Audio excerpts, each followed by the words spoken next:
Hello नमस्कार, मेरा नाम अजबीर रावत और आप देख रहे हैं अजबीर रावत ब्लॉग। दरअसल आज मैं आया हूँ कप्पू चौहान के मंदिर में और कप्पू चौहान का जो मंदिर है उसको मैं आपको अभी दिखाऊंगा। लेकिन कप्पू चौहान कौन है, आप सोच रहे होंगे ये कप्पू चौहान कौन है। उत्तराखंड के इतिहास में कप्पू चौहान एक बहुत बड़ा भड़ था। भड़ का मतलब योद्धा था और इस योद्धा की क्या कहानी है कप्पू चौहान, चलिए बात करते हैं। उत्तराखंड के इतिहास में एक ऐसा योद्धा रहा है जिस योद्धा की कहानी यानी वीरता की कहानी अगर मैं बताऊं तो आप दंग रह जाएंगे। तो उप्पू के मंदिर के लिए कुछ इस तरह की सीढ़ियां हैं जहां पर मुझे जाना है और सौंदर्यकरण तो बिल्कुल नहीं किया गया है, मज़ा नहीं आ रहा है देखने में। ऐसे जो गढ़ रत्न रहे हैं या जो वीर योद्धा रहे हैं उनको उचित सम्मान दिया जाना चाहिए, उनको पर्यटन से जोड़ा जाना चाहिए। इसलिए मैं चाहता हूँ कि सरकार इस पर ध्यान दे ताकि हमारे जो गढ़ रत्न रहे, वीर योद्धा रहे, उनको उचित सम्मान मिले। जब मैं उप्पू के कप्पू चौहान के मंदिर के पास पहुंचा तो मंदिर के गेट पर कुछ भी नहीं लिखा हुआ है। और कुछ भी नहीं लिखा हुआ का मतलब है कि आप इस कप्पू चौहान को इतना सम्मान आपने नहीं दिया। इसका मतलब है कि आपने मंदिर तो बना दिया लेकिन इसको एक प्रॉपर इसका जो सौंदर्यकरण है, लोगों का आकर्षण करने के लिए जो ज़रूरी चीज़ें चाहिए वो शायद आपने नहीं किया। तो ये सबसे पहले मुझे यहाँ पर दिखती है कप्पू चौहान की मूर्ति जिसमें लिखा है वीर योद्धा कप्पू चौहान का मूर्ति का अनावरण लखीराम जोशी माननीय विधायक द्वारा 3 मई 1997 को किया गया। अभी इसके संरक्षक हैं खेम सिंह चौहान जी जो कि ब्लॉक प्रमुख हैं थोलदार। तो कप्पू चौहान को एक पर्यटन के क्षेत्र से जोड़ना चाहिए जितने भी हमारे वीर योद्धा रहे हैं। और क्यों जोड़ना चाहिए, देखो हमें अपने गढ़ रत्नों को तो जो हमारे गढ़ रत्न हैं उनको तो सम्मान देना ही है। और सम्मान देने के लिए उचित माध्यम क्या हो सकता है, यही हो सकता है कि जब इनको आप पर्यटन से जोड़ेंगे तो लोग यहाँ पर आएंगे, लोग उसके इतिहास के बारे में जानेंगे। उनका बड़ा बोर्ड यहाँ पे लगना चाहिए ताकि लोग उस इतिहास को पढ़ सकें कि भाई कप्पू चौहान कौन थे। कप्पू चौहान के बगल में भैरव मंदिर बनाया गया है और इस बहाने लोग यहाँ पर ज़रूर आएंगे क्योंकि यहाँ पे भैरव मंदिर है। और जो ये भैरव मंदिर है या ये जो कप्पू चौहान का जो स्टैचू यहाँ पे लगा हुआ है ये जो यहाँ से आपको जो रोड दिख रही है, रोड है अल्टरनेट उत्तरकाशी जाने की। यानी आप यहाँ से पर्यटक अगर यहाँ से आना चाहे तो उत्तरकाशी आराम से जा सकता है। लेकिन जो छोटी गाड़ियाँ हैं, बड़ी गाड़ियाँ यहाँ से नहीं जा सकती। छोटी गाड़ियाँ आराम से, कार और जो बाकी छोटी गाड़ियाँ हैं वो इजीली इस क्षेत्र से उत्तरकाशी गंगोत्री जा सकती है, यमुनोत्री के लिए जा सकती है। तो इस क्षेत्र को पर्यटक भी जानेंगे, लोग भी आएंगे और यहाँ के लोगों का रोज़गार भी चलेगा। यहाँ से मैं अगर कप्पू चौहान की जो मूर्ति है उससे मैं अगर आपको व्यू पॉइंट दिखाऊं तो बहुत ही ज़बरदस्त है। आप देखिए ये कप्पू चौहान की मूर्ति है यहाँ पर और कप्पू चौहान की मूर्ति से नीचे देखिए आप कितना ज़बरदस्त दिखता है। ये झील का व्यू है, जबकि झील में आजकल सबसे निम्न स्तर का लेवल जो पानी का होता है वो पहुँच चुका है क्योंकि सर्दी का टाइम है और गर्मी की तरफ बसंत ऋतु आ चुकी है। और मैं बसंत ऋतु के आसपास इस वीडियो को बना रहा हूँ और अब इस पानी का जो लेवल है वो धीरे धीरे बढ़ेगा। इस झील का व्यू पॉइंट देखने लोग आएंगे। इन क्षेत्रों पर लोगों का छोटे मोटे ढाबे और रेस्टोरेंट वगैरह खुलेंगे तो लोगों का रोज़गार निश्चित तौर पर चलेगा। इस क्षेत्र से अगर उप्पू की बात मैं करूं तो उप्पू का जो कस्बा है वो यहाँ से थोड़ी ही दूर पर है, लगभग आधा किलोमीटर पर। और उपो के लोगों का रोज़गार भी बढ़ेगा, क्योंकि उपो के जो लोग हैं उसके ठीक नीचे जो है वो झील आती है, और जो टिहरी झील है वो दरअसल आती है यहाँ पर। और व्यू पॉइंट देखने तो लोग आएंगे ही, साथ में यहाँ से जो नज़ारा है वो बहुत ही खूबसूरत दिखता है। चारों तरफ बहुत ही खूबसूरत नज़ारा है। मूर्ति के चारों तरफ आप देखिए कितना सुंदर नज़ारा आपको दिख रहा है, बहुत ही सुंदर। यहाँ से व्यू पॉइंट दिखता है हरा भरा, और पर्यटकों को क्या चाहिए, इसीलिए तो पर्यटक आता है हरे भरे देखने के लिए।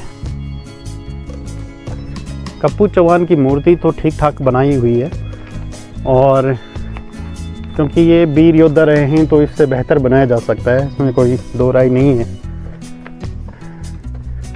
और मुझे लगता है कि इस वीर योद्धा को ज़रूर पर्यटन से जोड़ना चाहिए यहाँ पर लोगों को, क्योंकि इस जहाँ पर स्टैचू बनाया गया है कप्पू चौहान का, वहाँ से व्यू पॉइंट बहुत ही ज़बरदस्त है।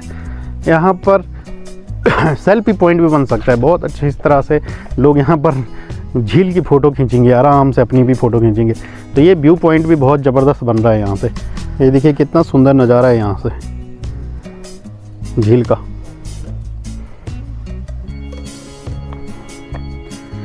और केवल यहाँ पर व्यू पॉइंट झील का ही नहीं है, यहाँ पर व्यू पॉइंट हिरणों का भी है। जब मैं अभी आ रहा था तो मुझे यहाँ पर एक हिरन दिखाई दिया, और मैं कैमरे पे आपको नहीं दिखा सका उसे क्योंकि वो भाग गया। तो यहाँ पे इस क्षेत्र पे हिरन भी रहते हैं, इकोलॉजी के हिसाब से भी ये बहुत सुंदर नज़ारा है यहाँ पर। तो अब बात करते हैं कप्पू चौहान के पूरे इतिहास के बारे में।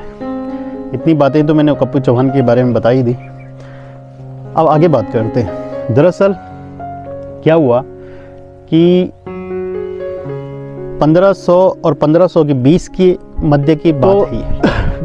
जो परमार वंश के 37वें राजा थे अजय पाल ने सभी गढ़ों को जीतने की कसम खाई थी, और वो वीर योद्धा भी थे। उसके जो सैनिक थे वो एडवांस भी थे, उसने अच्छी सेना बनाई थी इस युद्ध के लिए। तो काफ़ी गढ़ों को उसने जीत लिया था, और उसमें से आखिरी जो गढ़ बचता है वो बचता है ये वाला। यहाँ का जो गढ़पति होता है वो होता है कप्पू चौहान। और कप्पू चौहान को जैसे ही पता लगता है कि अजय पाल यहाँ युद्ध करने आ रहा है, कप्पू चौहान भी अपनी सेना को खड़ी कर देता है, और लगभग यहाँ से 15 किलोमीटर दूर तक उसकी सेना को खदेड़ देता है।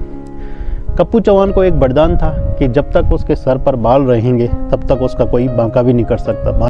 तो अजय पाल को ये बात जब पता चली तो अजय पाल ने जब युद्ध हुआ था तो युद्ध के दौरान गुप्तचर के थ्रू एक खबर पहुंचा दी। इसकी जो पत्नी है, कप्पू चौहान की जो पत्नी है और माता है, दोनों युद्ध में मारे गए हैं। एक खबर तो उसने कप्पू चौहान को पहुंचाई, और कप्पू चौहान के घर में ये खबर पहुंचाई कि कप्पू चौहान युद्ध में मारा गया है। अब दोनों तरफ सदमा पहुंच गया। जो कप्पू चौहान है वो दुखी हो जाता है और अपने बाल मुंडवा देता है, और चूँकि उसको वरदान था कि जैसे वो बाल मुंडवा देगा तो उसकी शक्ति खत्म हो जाएगी, ऐसा कहा जाता है। और घर में पता लगा कि कप्पू चौहान मारा गया है, जबकि वो मारा नहीं गया था। तो कप्पू चौहान की जो फैमिली थी, माता थी और जो कप्पू चौहान की वाइफ थी, उन्होंने कप्पू के क्षेत्र पर आग लगा दी और खुद जौहर ले लिया। जौहर आप जानते हैं, नहीं जानते तो आपने पद्मावत फिल्म देखी होगी कि जौहर किस तरह होता था। तो उन्होंने आग लगाकर जौहर ले लिया, पूरे गांव के लोग उसमें जल गए। कप्पू चौहान ने बाल मुंडवा दिए, हालांकि उसको ये भी पता नहीं था कि वास्तव में ऐसा हुआ है कि नहीं हुआ। लेकिन दोनों तरफ एक देखो, युद्ध लड़ने की कला है, दोनों तरफ अफवाह फैला दी अजय पाल ने, और दोनों तरफ नुकसान पहुंचा दिया कप्पू चौहान को। और अजय पाल ने इस तरह कप्पू चौहान को बंदी बना लिया, और बंदी बनाने के बाद उसने कहा कि आप हमारी अधीनता स्वीकार करो। तो कप्पू चौहान ने कहा कि शेरों में शेर और बाज की तरह स्वतंत्र हो, जहाँ चाहो वहाँ उठ सकता हूँ, और शेर कभी किसी के सामने झुकता नहीं है। इस बात से अजय पाल को थोड़ा अच्छा नहीं लगा। अजय पाल ने कहा कि इसकी गर्दन उड़ा दो, अपने सैनिकों को कहा, और इस तरह इसकी गर्दन उड़ाना कि इसके मेरे पैरों पर इसकी गर्दन पड़े। लेकिन अजय पाल ने जब ऐसा कहा तो कप्पू चौहान ने अपने मुँह पर मिट्टी लगा दी, और मिट्टी लगाते हुए उसको हिलाने लग गया। और जैसे ही सैनिकों ने उसके गर्दन को उड़ाना चाहा तो कप्पू चौहान की जो गर्दन थी वो दूर जाके गिरी, ना कि अजय पाल के पैरों में। और अजय पाल के पैरों में उसके जो उसने मिट्टी लगाई थी अपने पे, वो गिर गई। इस तरह ये युद्ध समाप्त होता है। और योद्धा कप्पू चौहान को इसलिए जाना जाता है कि इन्होंने कभी भी किसी शासक के आगे वो स्थिति कि मैं झुकेगा नहीं साला, वो वाली स्थिति इन्होंने रखी। और अच्छी बात ये है कि जो वीर योद्धा होते हैं वो इसीलिए जाने जाते हैं कि वो किसी के सामने झुके नहीं, क्योंकि योद्धा हैं, योद्धा को झुकना कभी नहीं चाहिए। देखो, जो हमारा ये 52 गढ़ों में से एक गढ़ है। यहाँ के वीरों के वीर हमारे नाना जी कप्पू चौहान थे। आप भी उनके वंशज हैं? तो उनका जो है इतनी शक्ति थी, पर उन शक्तियों का राजा ने जो है हमारा गलत फायदा उठाया था। नहीं तो वो इतने वो थे राजा की, जब नहीं चली उनके साथ तो राजा ने पूरी बटालियन उनके पीछे लगा दी। उसका सारे इस हिसाब से काटा गया कि राजा ने ये बताया था कि उसका सारे हिसाब से काटो कि मेरे पाँव में गिरे, पर वो सर जो है उसके ऊपर राजा के ऊपर से निकल गया, पर पाँव में नहीं गिरा। मतलब सर भी ये था। और वहाँ जो है बहुत बड़ा गढ़ था हमारा। आज की तारीख में तो इधर उधर हो गए सारे। जयपाल ने मरवाया था राजा ने। अरे वो तो सामने वाले जयपाल ने राजा ने मरवाया था। बहुत तगड़ा युद्ध हुआ था वहाँ। तो उस टाइम तो हम थे ही नहीं यहाँ जिस टाइम की बात है, पर ये हमने जो पुराने लोगों से जो बातें सुनी है, तो कप्पू चौहान जी जो हमारे नाना जी हैं वो बहुत वीरों के वीर थे। वहाँ पे जो हमने सुना है कि वहाँ पे एक सुरंग थी जिसमें हमारे दादा लोग रस्सी से बांध के गंगा जी में वहाँ से गागा डाल के पानी उसमें भर के खिंची के ऊपर लाते थे। पर हमने उसका वो देखा है गहरा कि उसमें ऐसा था, लेकिन उसके बाद सुरंग बंद कर दी गई। गाँव वालों ने बकरियाँ बुकरियाँ घुस गई उसमें, तो इसलिए वो बंद कर दी गई। लेकिन सुरंग आज भी वहाँ पे उसका वो दिखता है ऊपर से कि वहाँ पे ऐसी चीज़ें हैं। बाकी और तो हमें वो जानकारी तो है नहीं। सरकार को इसके लिए मतलब पर्यटन नहीं, अगर पर्यटन अगर चाहें तो उसमें उसकी खुदाई कर सकते हैं कि वहाँ पे उसको वैसे जागरूक करते हैं। उस झील में भी बाहर निकल सकते हैं, झील से पानी उसको ले सकते हैं ऊपर से। अगर पर्यटन से जुड़ जाएगा तो पर्यटन अगर उसमें कोशिश करें कि सुरंग थी वो, ऐसे ही नहीं थी उसमें।